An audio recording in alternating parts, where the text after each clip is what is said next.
Hey and welcome back everyone. I think many of you are interested in today's topic, which is how to successfully study abroad. Have you guys ever studied abroad before? Or maybe you're currently studying abroad.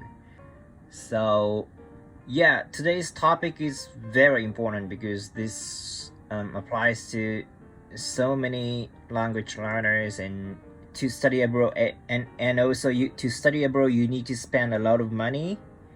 So of course you don't want to fade it, right?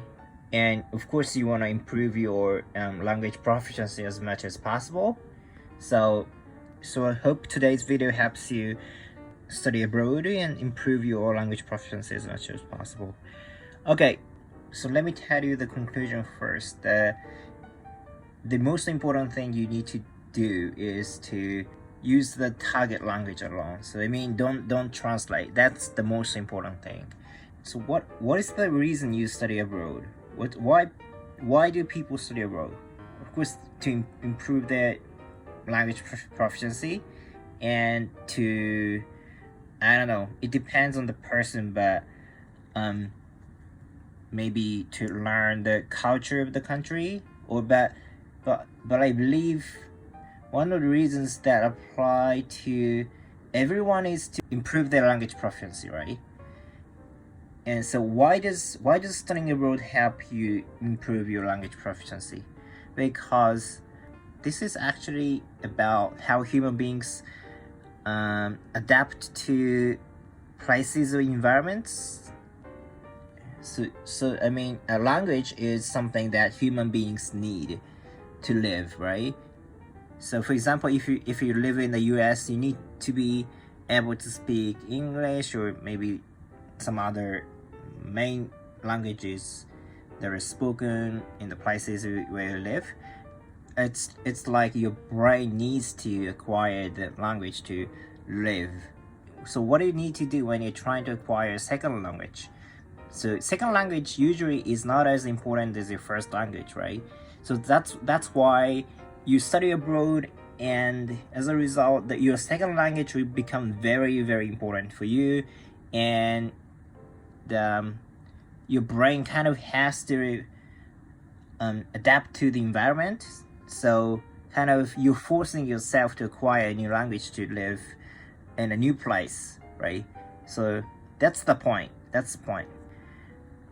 Of course, you're gonna have more chances to talk to native speakers. You're gonna have more chances to listen to that language, but it's more likely, more intrinsically, like your brain needs to acquire that language to keep living, and that's the reason. Okay, so the question is, what's the best way to tell your body, tell your brain that you need to acquire a new language?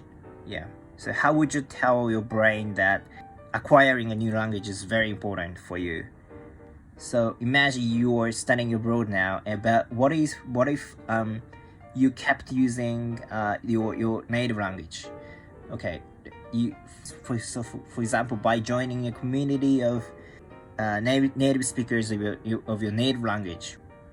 So if you do that, you're gonna use your native language more and more to talk with them, and as a result your brain doesn't recognize that acquiring a new language is important for you, right? So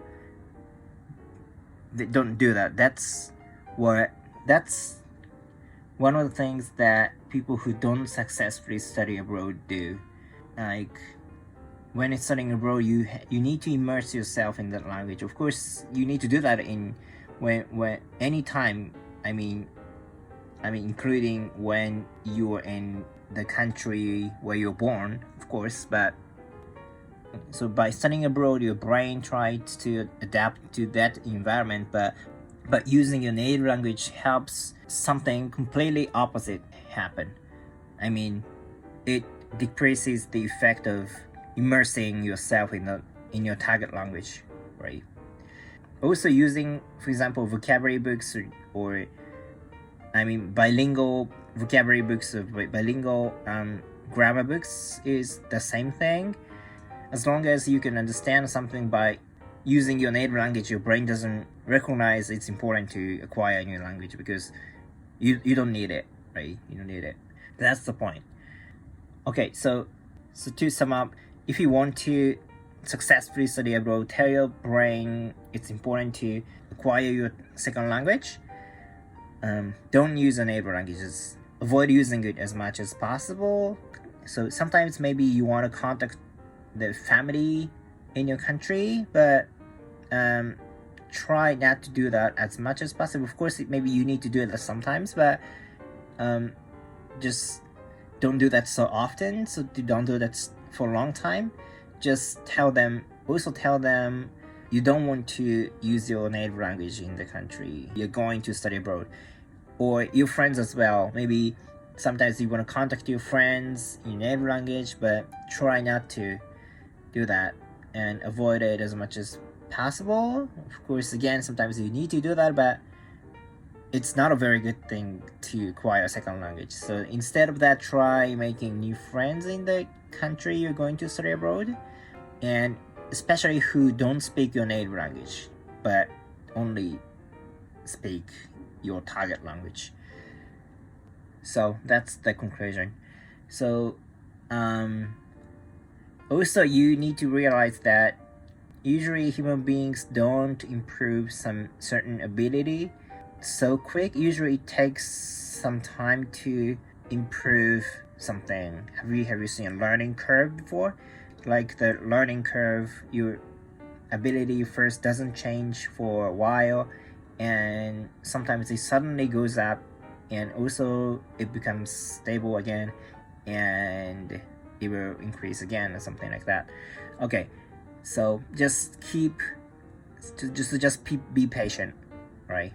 And just keep using your target language. Don't use bilingual dictionaries, bilingual grammar books.